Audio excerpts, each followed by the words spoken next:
नमस्कार, wild wild India में आपका स्वागत है। मॉनसून जंगलों में नए नए खतरे लाता है। यही वो समय होता है जब बड़ी संख्या में पशु पक्षी पोच किए जाते हैं। वाइल्ड वाइल्ड इंडिया के स्पेशल एपिसोड में हम जानेंगे कि मॉनसून सीजन्स की बारिशों के दौरान भारत के 4 प्रोमिनेंट नेशनल पार्क्स में क्या होता है।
कहते हैं ना कि रेन्स ब्रिंग द पेन। शायद आपने भी कभी ना कभी तो सुना ही होगा।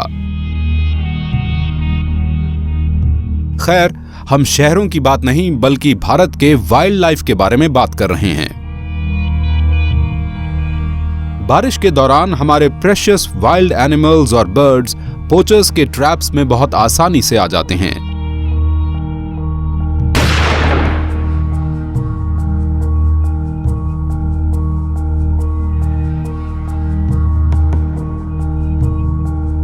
अक्सर देखा जाता है कि लुक्स डिसेप्टिव हो सकती हैं।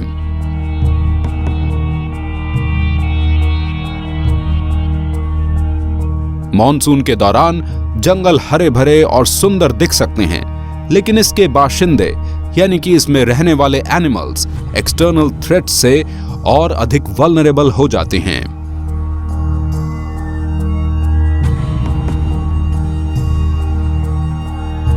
ये एक एस्टैब्लिश्ड फैक्ट है कि जंगल के अंदर ज्यादातर पोचिंग वर्षा के मौसम में होती है। और रीजंस को समझना ज्यादा मुश्किल नहीं है। बारिश के दौरान अधिकांश फॉरेस्ट पाथ्स और रूट्स या तो ब्लॉक हो जाते हैं या डैमेज हो जाते हैं। और जैसे ही इलाके के बड़े हिस्से फॉरेस्ट स्टाफ के लिए इनएक्सेसिबल हो जाते हैं,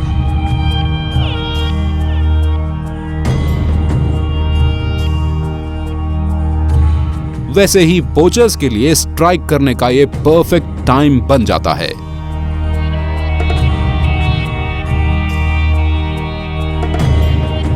हाल के वर्षों के दौरान ये पता चला है कि पोचिंग केसेस में अधिकांश जानवर मॉनसून के दौरान मारे गए थे।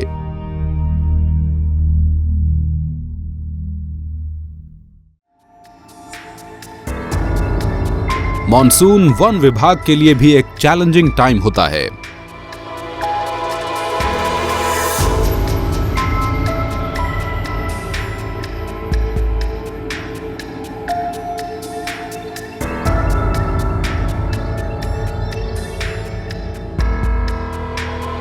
राजस्थान के रणथंभौर नेशनल पार्क के पिक्चरेस्क इलाके में फॉरेस्ट डिपार्टमेंट पेट्रोलिंग के लिए तैयार बैठे हैं।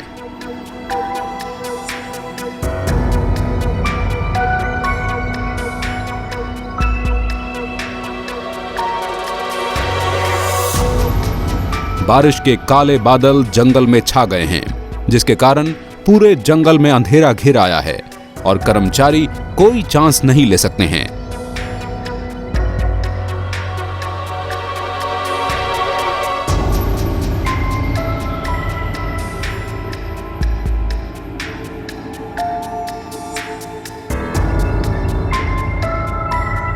हर शाम पेट्रोलिंग पर्सनल को लेकर वाहनों का एक कॉन्वॉय सवाई माधोपुर से रणथंभौर के जंगल के लिए रवाना हो जाता है।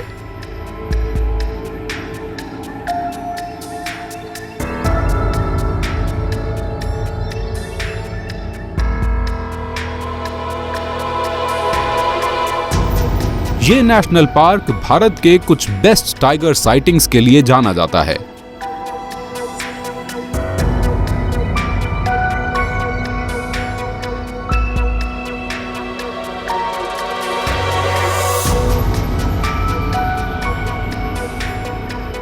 और अभी हाल ही में बड़ी संख्या में टाइगर कब्स ने जन्म लिया है।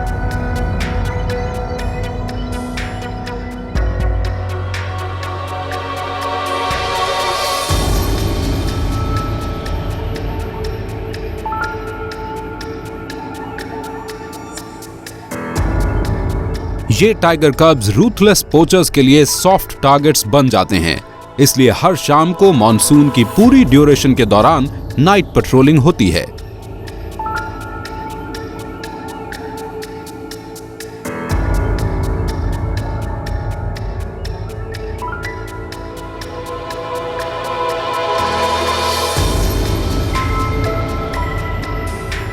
एक रात जब हमने रणथंभौर के किनारों पर ऐसे ही एक अभियान में पार्टिसिपेट किया तो हम लकी रहे थे।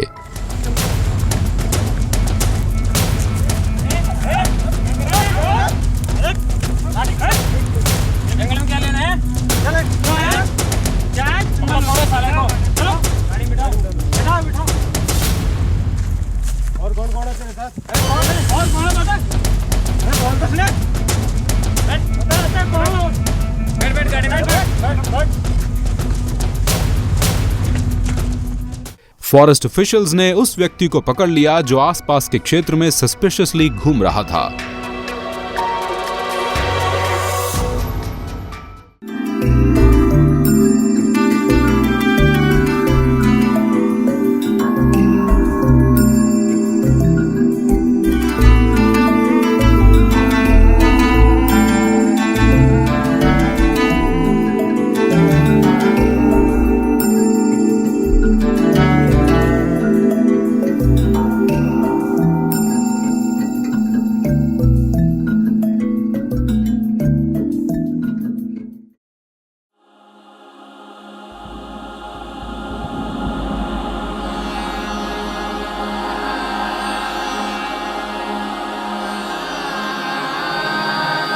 मध्य प्रदेश में बांधवगढ़ नेशनल पार्क मॉनसून के दौरान जिंदा हो जाता है। हरे रंग का एक स्प्लेंडेड कोट पूरे जंगल को कवर कर देता है और जानवर विशेष रूप से अलर्ट और जंपी हो जाते हैं।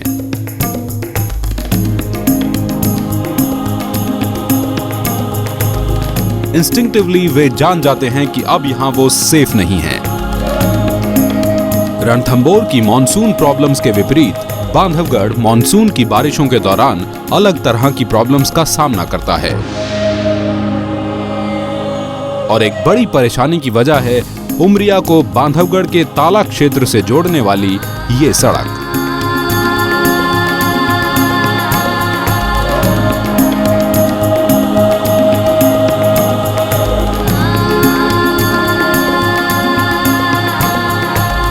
बारिश के दौरान टाइगर सहित काफी संख्या में जानवर इस सड़क के पास तक आ जाते हैं।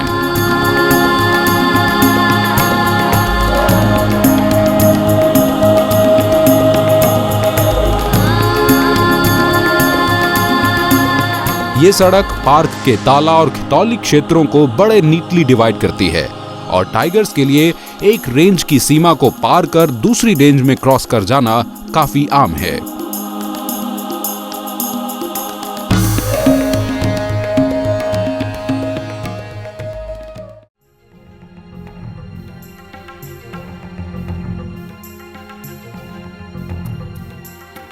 मॉनसून के दौरान पूरे बांधवगढ़ में ऐसी कई पेट्रोलिंग पार्टीज पूरे एरिया में गश्त लगाती हैं।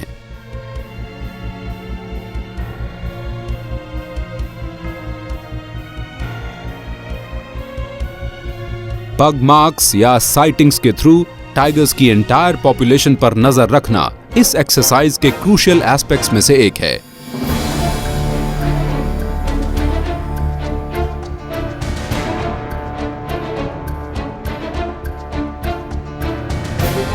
ये शायद फॉरेस्ट ऑफिशियल्स के लिए एक टफ जॉब हो सकता है, लेकिन इसमें कोई डाउट नहीं है कि बांधवगढ़ में ट्रबल मॉन्गर्स को दूर रखने का यही एकमात्र सटीक तरीका है।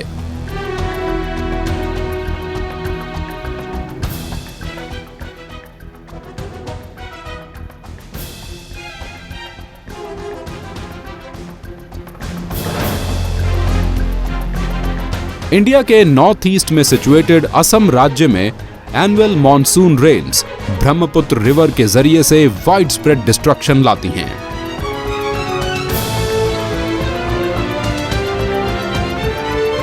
ये माइटी रिवर अपनी ब्रूट स्ट्रेंथ से न केवल वाइल्ड लाइफ बल्कि साथ साथ इंसानों को भी अपना निशाना बनाती है।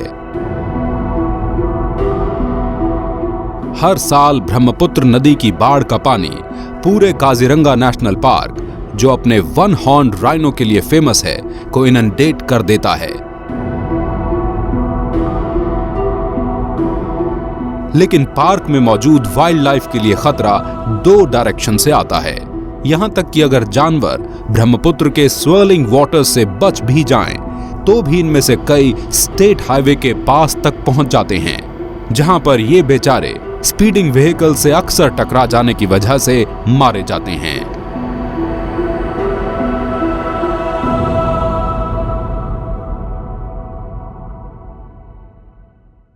Well, all of us know that during monsoons, the jungle as well as the wildlife are really threatened. And today we have with us well-known wildlifer, Mr. Naveen M. Raheja, who has seen both the jungles and wildlife from very close quarters. Raheja Saab, welcome to the show. Thank you very much. Monsoons are like bad times for the wildlife. This is the time when poachers are, at their best, if I may say. No, that is, monsoons are the strongest challenge. On one side, you got the nature's fury for the animals. The undergrowth is there, camouflaging for predators is there, right.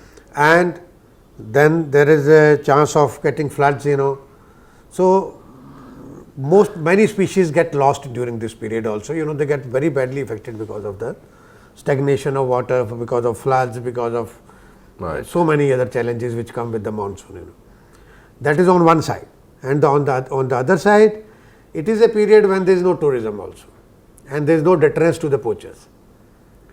Animals who try to come out of the forest to save themselves from flood waters, they are vulnerable to poaching.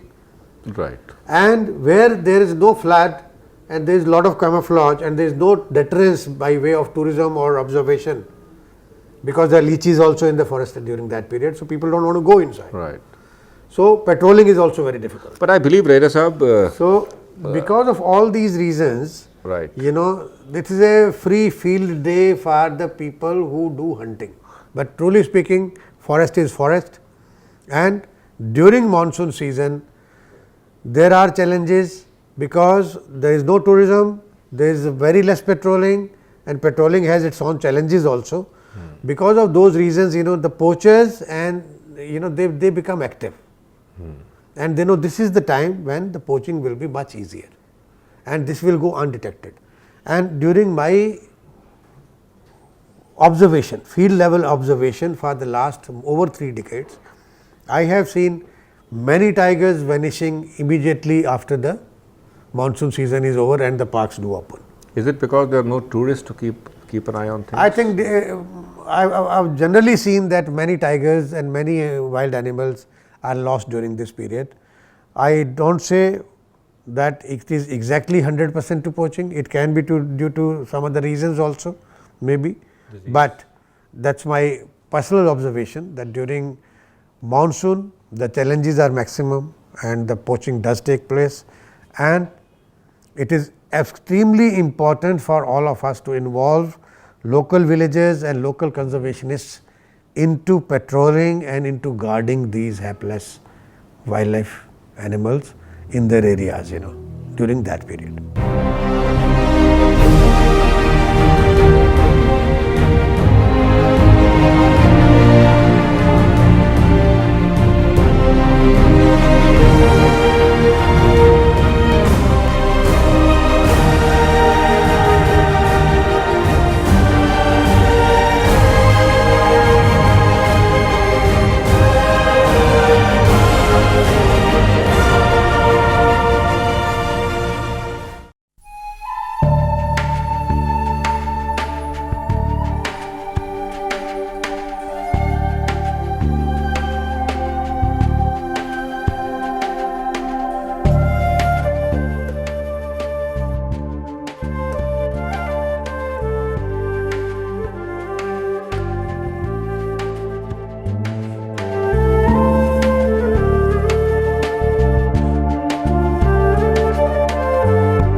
Uttarakhand forest department के साथ national tiger conservation authority या NTCA अपनी ambitious anti poaching ride में और Corbett tiger reserve के आसपास hi tech हो गया है।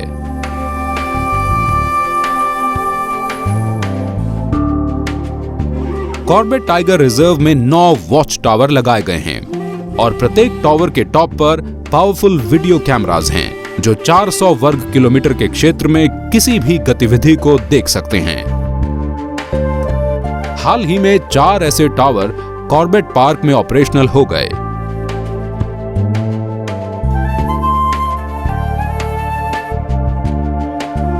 टावरों के ऊपर लगे कैमरास मल्टीफंक्शनल होते हैं और जैसे सूरज ढल जाता है कैमरास इंफ्रारेड और थर्मल मोड में चले जाते हैं। उन चीजों और मूवमेंट को उठाते हैं जो ह्यूमन आई डिटेक्ट भी नहीं कर सकती है। कॉर्बेट टाइगर रिजर्व की दक्षिणी सीमा में सिचुएटेड कालागढ़ में टावर्स के लिए कंट्रोल रूम सेटअप किया गया है क्योंकि कॉर्बेट की अधिकांश दक्षिणी सीमा उत्तर प्रदेश के साथ कंटिगुअस है जहां वाइल्ड लाइफ के लिए लगभग कोई बफर जोन नहीं है। यहां के जानवर अक्सर पोचर्स की दया भावना पर डिपेंडेंट होते हैं। कालागढ़ वन विभाग के STO गोपाल सिंह खड़के इन टावर्स में मैन इन चार्ज हैं। खड़के ने हमें कैमरास की फंक्शनिंग दिखाई। These towers are remotely controlled, remotely attached with control room at Kalagarh, where we have installed servers and other associated things. The basic idea is to develop some the customized protocols for the requirement of Tiger Reserve, and concept is software automatically gives us alert in case of some peculiar activity or some objectionable activity or some striking activity.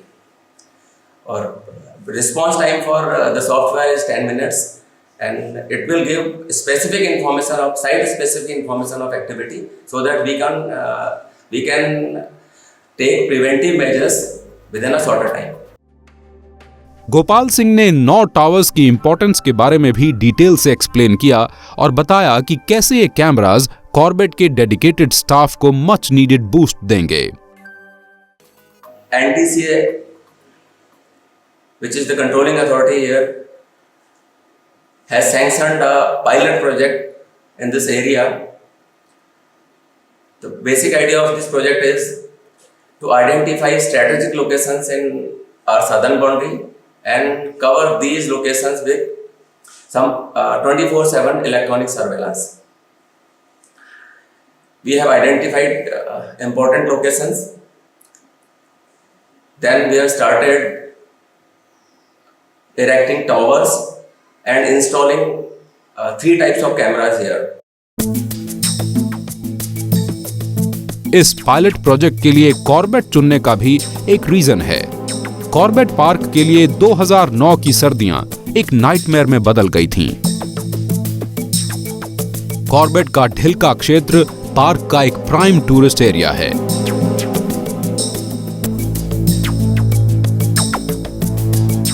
केवल 2 महीने की अवधि में ढिलका grasslands में और उसके आसपास 5 healthy mail tigers मृत पाए गए। इन मौतों की मिस्ट्री आज तक सॉल्व नहीं हुई है। कुछ महीनों बाद जब हमने पार्क के फील्ड डायरेक्टर RK मिश्रा से बात की तो उन्होंने भरोसा दिलाया कि किलिंग्स के लिए जिम्मेदार लोगों को जल्द ही पकड़ लिया जाएगा। We are just keeping our finger crossed, and I am totally open to any kind of thing. If there is any kind of poison, it should be there is some evidence in the PM. But doctor cannot find any kind of this thing. But I yet to get the PM report, and the forensic result will come. After that, I can definitely tell you what is the reason of the death. If it is a poison, then we take drastic action against the people. लेकिन आज तक कुछ भी नहीं हुआ, एक भी गिरफ्तारी नहीं हुई, हत्यारों का कोई सुराग नहीं, बिल्कुल भी नहीं। शुक्र है कि टाइगर ढिलका लौट आया है।